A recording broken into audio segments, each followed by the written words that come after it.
আফগানিস্তান বনাম হংকংয়ের ম্যাচ দিয়ে এশিয়া কাপের শুরু হতে যাচ্ছে আজ।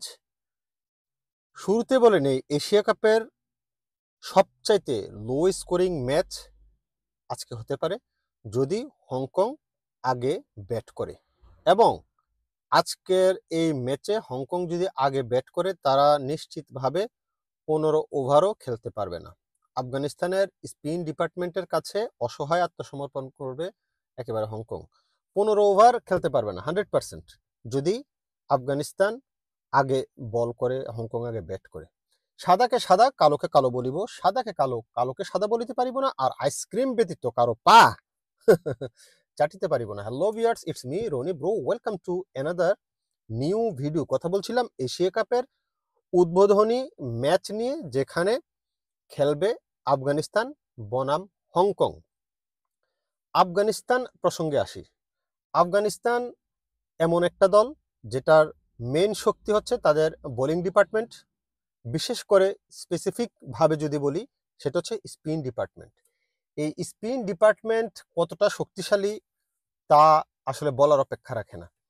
যারা কিছুদিন আগেও ট্রেনেশনটা দেখেছেন, পাকিস্তান, আরব আমিরাত, আফগানিস্তান খেলেছিল, সেখানে তারা আশা করি বুঝতে পেরেছেন, দেখতে পেরেছেন যে কি পরিমাণ মানে স্পিন নির্ভর টিম হচ্ছে আফগানিস্তান। তাদের ব্যাটিংটা তুলনামূলকভাবে দুর্বল, কিন্তু হংকং যখন তাদের প্রতিপক্ষ, সেই ক্ষেত্রে ব্যাটিংটাও যে খুব বেশি সমস্যায় পড়বে হংকংয়ের বোলারদের বিপক্ষে তা কিন্তু না।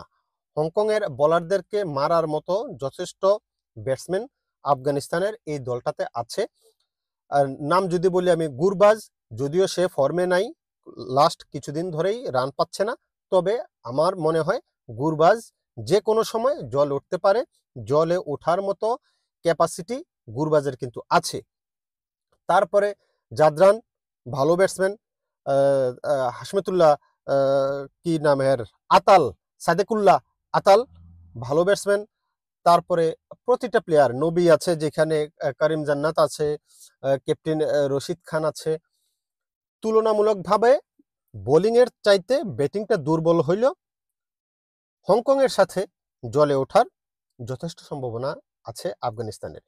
আফগানিস্তান যদি শুরুতে ব্যাট করে, তাহলে আপনার রান হবে 180 থেকে 190।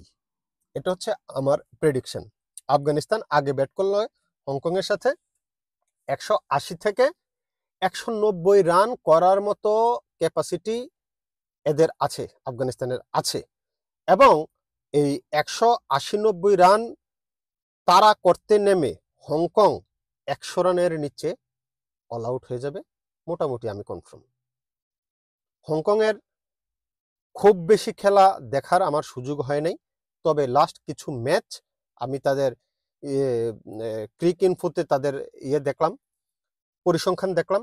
খুব বেশি যে ভালো দল তা কিন্তু না, তুলনামূলকভাবে এশিয়া কাপের সবচাইতে দুর্বল দল আমার দৃষ্টিতে। এখন কথায় আসেন, যদি আগে ব্যাট করে হংকং যদি আগে ব্যাট করে, সেই ক্ষেত্রে তারা 60 থেকে 70 রানের ভিতরে অল আউট হয়ে যাওয়ার পসিবিলিটি 90%।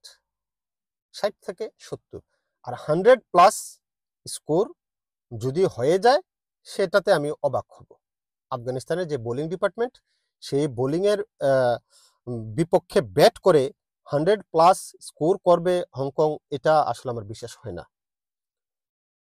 যদি এমনটা হয়, সেক্ষেত্রে কারা আপনার এমন পরিস্থিতি করে দিতে পারে, সেটা হচ্ছে আফগানিস্তানের স্পিন ডিপার্টমেন্ট। স্পিন ডিপার্টমেন্টে মিনিমাম 4টা স্পিনার ওরা খেলাবে। কারা কারা? গাজনফার, নূর আহমেদ, ক্যাপ্টেন রশিদ খান, মোহাম্মদ নবী। এই 4টা স্পিনার কিন্তু মোটামুটি খেলবে। মুজিব হয়তো নাও খেলতে পারে, কারণ 5টা স্পিন নিয়ে তো আর দল সাজাবে না। এই 4টা স্পিন প্লাস হচ্ছে আপনার পেস ইউনিটে তো আপনার ফারুকি আছে, নেতৃত্ব দিবই। তো সুতরাং তাদের বোলিং লাইনের এগেনিস্টে হংকং অসহায়ভাবে আত্মসমর্পণ করতে বাধ্য। কারণ হচ্ছে আফগানিস্তানের বোলিং ডিপার্টমেন্টটা এতই স্ট্রং, এতই শক্তিশালী, যেখানে আপনার বাংলাদেশ, পাকিস্তান, শ্রীলঙ্কার মতো দল হাবুডুবু খায়। সেই জায়গায় হংকং সুবিধা পাবে বা সুবিধা করতে পারবে, এটা আমার বিশ্বাস হয় না, এটা আমার মনে হয় না। সুতরাং হংকং যদি আগে ব্যাট করে 60 থেকে 70 রানের ভিতরে অল আউট হয়ে যাওয়ার পসিবিলিটি বেশি, এবং আমি মোটামুটিভাবে নিশ্চিত যে ওরা 20 ওভার খেলতে পারবে না।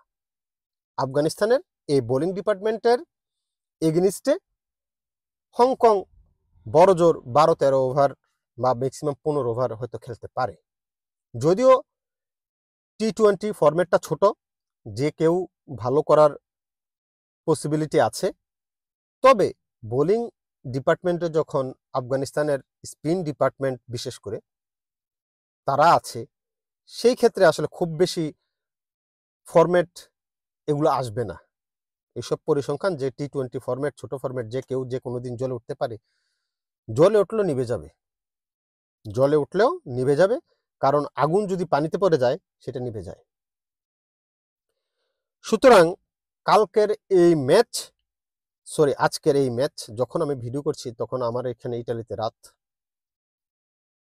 ইন্ডিয়া কিংবা বাংলাদেশে অলরেডি 12টা বেজে গেছে। আজকের এই ম্যাচ আমার কাছে মনে হচ্ছে বিনা প্রতিদ্বন্দ্বিতায় আফগানিস্তান জয়লাভ করবে। এখন কথা হচ্ছে, অনেকেই বলছে ফাইনালে ফাইনালে পাকিস্তানের কাছে যেভাবে অসহায় আত্মসমর্পণ করছে সেটার প্রভাব পড়বে কিনা।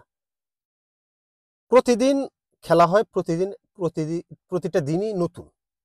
সেইখানে গত ম্যাচে কি হয়েছে খুব বেশি প্রভাব ফেলতে পারে না। আর পাকিস্তানের সাথে যে ম্যাচটা হয়েছে সেটা ওই যে নামাজের অসাধারণ একটা পারফরমেন্স ছিল বোলিংয়ে, এটা হয়ে গেছে, বাট এটা সব দিন হবে না। আর বিশেষ করে হংকং এর সাথে তো এটা হওয়ার কোনো পসিবিলিটি আমি দেখি না। হংকং ওই মাপের কোনো টিমও না, ওই মাপের কোনো বোলারও ওদের নাই। তো সেই ভয়টা আসলে আমার কাছে মনে হয় না যে আগের ম্যাচে এভাবে বিধ্বস্ত হয়েছে আফগানিস্তান পাকিস্তানের কাছে, এটার একটা প্রভাব এই ম্যাচেও থাকবে, সেটা আমার মনে হয় না। আমার কাছে মনে হয় নর্মালি এই ম্যাচ জিতে যাবে আফগানিস্তান। কোনো রকম প্রতিদ্বন্দ্বিতা আসলে প্রথম ম্যাচে আমি দেখি না। তবে উদ্বোধনী ম্যাচটা আরেকটু জাঁকজমকপূর্ণ করা যেত। ভারত পাকিস্তান কিংবা বাংলাদেশ শ্রীলঙ্কা কিংবা বাংলাদেশ আফগানিস্তান যদি হয়তো, আমার কাছে মনে হয় যে উদ্বোধনী ম্যাচটা একটু গুরুত্ব পেত, একটু প্রতিযোগিতামূলক ক্রিকেট আসলে আমরা দেখতে পারতাম। এনিওয়ে, শুভকামনা রইল দুই দলের জন্যই, আফগানিস্তান এবং হংকং এর জন্য একটা ভালো ক্রিকেট আমরা দেখতে চাই। যদিও এটা আগামীকাল মানে আজকে এটা সম্ভব না, আমার কাছে মনে হয় না ভালো ক্রিকেট আমরা দেখতে পাবো। এনে দুই দলের জন্য শুভকামনা রইল। ধন্যবাদ।